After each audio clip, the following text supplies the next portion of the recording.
نحمده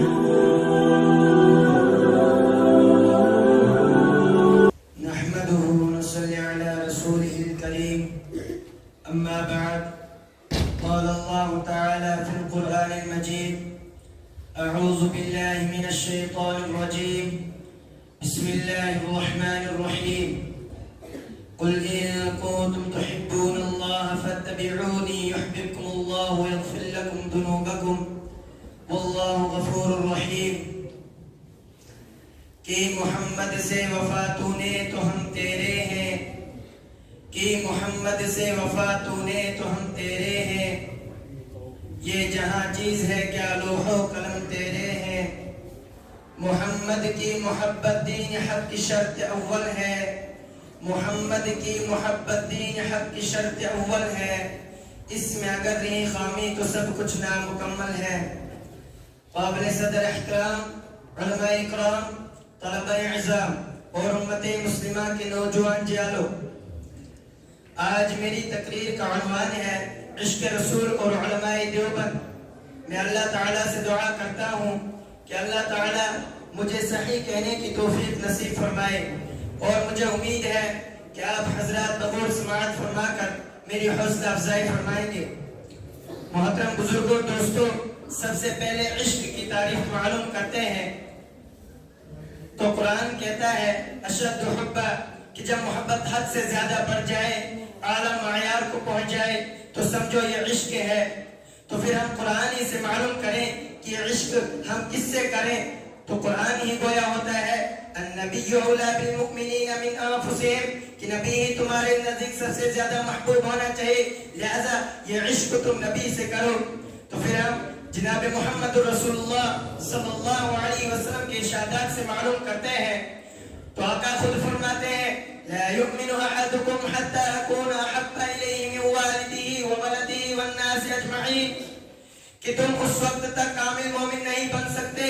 جب تک کہ میں تمہاری مال، اولاد اور خود تمہاری جان سے زیادہ محبوب نہ ہو جاؤں۔ محترم بزرگوں، دوستوں، یہ عشق جہاں صحابہ اکرام رضوان اللہ علیہم اجمعین کو نصیب ہوا،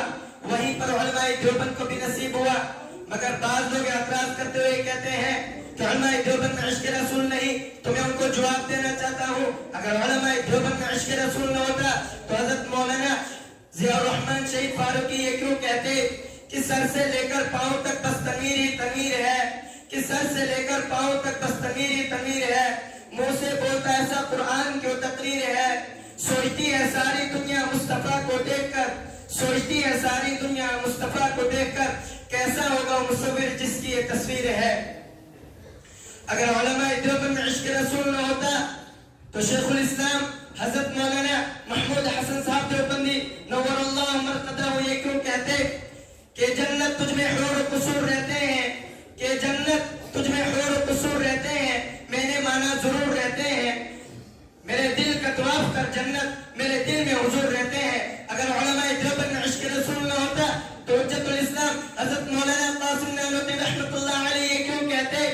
کہ امیدیں ہیں لاکھوں مگر بڑی امید ہے یہ، کہ امیدیں ہیں لاکھوں مگر بڑی امید ہے یہ، کہ ہو سکانے مدینہ میں میرا نام شمار۔ اگر علماء دیوبند میں عشق رسول نہ ہوتا تو شیخ الاسلام حضرت مولانا سید حسین احمد مدنی مدینہ سے روانگی کے وقت یہ کیوں کہتے کہ چمکتا رہے تیرے روزے کا منظر، کہ چمکتا رہے تیرے روزے کا منظر، سلامت رہے تیرے روزے کی چالی، ہمیں بھی آتا ہو شوق بوزر، ہمیں بھی آتا ہو شوق بوزر، ہمیں بھی آتا ہو جذب بلالی۔ اگر علماء دیوبند میں عشق رسول نہ ہوتا تو حکیم الامت حضرت مولانا اشرف علی تھانوی رحمۃ اللہ علیہ یہ کیوں کہتے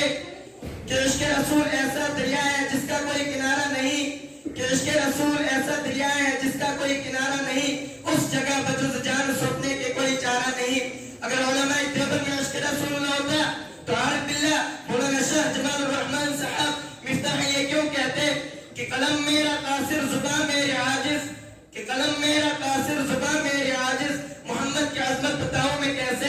ہے محبوب رب و امام الرسل وہ فضائل مکمل سناؤں میں کیسے، درود و سلاموں کی بارش ہو یا رب نبی مکرم شفیع الورا پر، درود و سلاموں کی بارش ہو یا رب نبی مکرم شفیع الورا پر، جمال اس دعا پر قلم روکتا ہوں مگر دل کی حسرت مٹاؤں میں کیسے۔ اگر علماء دیوبند میں عشق رسول نہ ہوتا تو حضرت مولانا قاری صدیق صاحب باندھی یہ کیوں کہتے کہ تمنا ہے کہ گلزار مدینہ اب وطن ہوتا، کہ تمنا ہے کہ گلزار مدینہ اب وطن ہوتا، وہاں کے گلشنوں میں کوئی اپنا بھی چمن ہوتا، بسر اب زندگی اپنے دیار قدس میں ہوتی، بسر اب زندگی اپنے دیار قدس میں ہوتی، وہی جیتا وہی مرتا وہی دور کفن ہوتا۔ الغرض علماء دیوبند میں عشق رسول کی بہت ساری مثالیں موجود ہیں، تو پتہ چلا علماء دیوبند میں عشق رسول ہے، ضرور ہے، بلکہ کوڑ کوڑ کے بنا ہوا ہے۔ ارے ان کا تو یہ حال ہے کہ نبی کے دیوانے، مصطفیٰ کے پروانے، شمع رسالت کے مستانے، حضور صلی اللہ علیہ وسلم کے فرزانے، غیر سے بغانے، توحید کو پہچانے، تابعدار و جانثار، وفادار و امانتدار، دین پیغمبر کی خدمت گزارے ہیں۔ محترم بزرگوں دوستو، عشق رسول صرف زبانی دعویٰ کرنے کا نام نہیں، صرف حضور کی تعریف کرنے کا نام نہیں، محض حضور کی شان میں قصیدے پڑھنے کا نام نہیں۔ اگر صرف عشق رسول صلی اللہ علیہ وسلم زبانی دعویٰ کرنے کا نام نہیں، اگر عشق رسول صلی اللہ علیہ وسلم زبانی کرنے کا نام ہوتا تو بڑے سے بڑا ہندو اور کافر بھی آج عاشق رسول ہوتا۔ جی ہاں، ہندو نے بھی حضور صلی اللہ علیہ وسلم کی تعریف کرتے ہوئے قصیدے پڑھے ہیں۔ چنانچہ خوشبو شرما نے کہا تھا کہ ہندو تو میں ضرور ہوں کافر نہیں ہوں، ہندو تو میں ضرور ہوں کافر نہیں ہوں، حاصل مجھے بھی دولت عشق رسول ہے۔ چرن سنگھ بشر نے بھی کہا تھا کہ بشر کو اس بشر کی یاد سے تسکین ملتی ہے، کہ بشر کو اس بشر کی یاد سے تسکین ملتی ہے، کہ جس کا نام لوح عرش پر تحریر ہے ساکی۔ مگر علماء دیوبند نے زبانی عشق پر اکتفا نہیں کیا، بلکہ عملی طور پر بھی عشق کر کے بتلایا۔ چنانچہ حجت الاسلام حضرت مولانا قاسم نانوتوی رحمۃ اللہ علیہ نے مدینہ 7 میل قبل ہی اپنی جوتیاں اتار لی تو شاگردوں نے کہا حضرت آپ کے پاؤں میں زخم آ جائے گا، تو حضرت نے کہا نازا ہے جس پہ حسن و حسن رسول ہے، نازا ہے جس پہ حسن رسول ہے، یہ کہہ کشا تو آپ کے قدموں کے دھول ہے۔ ارے کاروانے شوق یہاں سر کے بل چلو، ارے کاروانے شوق یہاں سر کے بل چلو، طیبہ کے راستے کا تو کانٹا بھی پھول ہے۔ جنگ آزادی کے موقع پر جب آپ کے خلاف گرفتاری کا وارنٹ جاری ہوا تو 3 دن سے زیادہ روپوشی اختیار نہیں فرمائی۔ بعض محبین نے اصرار کیا تو فرمایا 3 دن سے زیادہ روپوشی اختیار کرنا میرے آقا کی سنت نہیں۔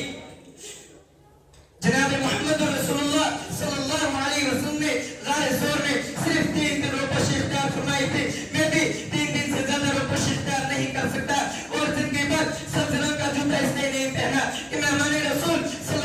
روزے رسول صلی اللہ علیہ وسلم کا رنگ سب سے ہے۔ حضرت مولانا رشید احمد گنگوئی علیہ رحمہ نے 22 برس تک تکبیر اولیٰ فوت نہیں کی اور حدیث پڑھنے والوں کی جوتے کو اپنی مقدس پگڑی میں جمع فرمایا تاکہ برسات کی وجہ سے مہمان رسول صلی اللہ علیہ وسلم کو تکلیف نہ ہو، اور مدینہ کے کھجوروں کی گٹلیوں کو سرما میں استعمال فرمایا، اور مرتے وقت یہ وصیت فرمائی کہ اتباع سنت کو ضروری جاننا، تھوڑی سی مخالفت کو دشمن جاننا۔ شیخ الاسلام حضرت مولانا سید حسین احمد مدنی رحمۃ اللہ علیہ نے مدینہ منورہ 18 برس مدینہ منورہ میں منبر رسول صلی اللہ علیہ وسلم کے پاس بیٹھ کر حدیث کا درس دیا، اور مدینہ کے راستے میں پڑے ہوئے کھجوروں کے پڑے ہوئے تربوزوں کو ایک ایک کر تناول فرمایا کرتے کہ دیار محبوب کی مٹی نے اسے بوسہ دیا ہے۔ شیخ الاسلام حضرت مولانا محمود حسن صاحب رحمۃ اللہ علیہ روزانہ عشاء کے بعد بیٹھ کر 2 رکعت نماز ادا کرتے تو شاگردوں نے کہا حضرت بیٹھ کر نماز پڑھنے میں ثواب کم ملتا ہے، تو حضرت نے فرمایا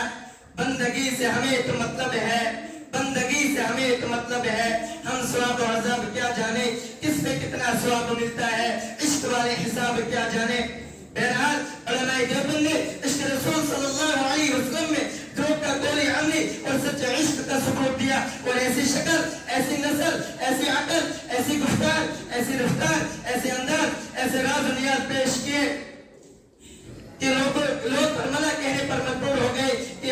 یہ عاشق یہ خادم اسلام ہے، عاشق خیر الانام ہے۔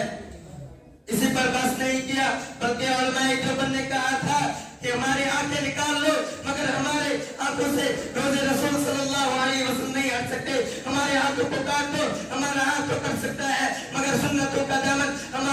نہیں چھوڑ سکتا. ہمارے سینے میں مارو گولی, ہمارے سینے سے گولی تو نکل سکتی ہے, مگر عشق رسول محمد صلی اللہ علیہ وسلم دل سے نہیں نکل سکتے. اور ہر موڑ پر ناموس رسالت صلی اللہ علیہ وسلم کی خاطر خود کو اول نمبر پر پیش کر دیا,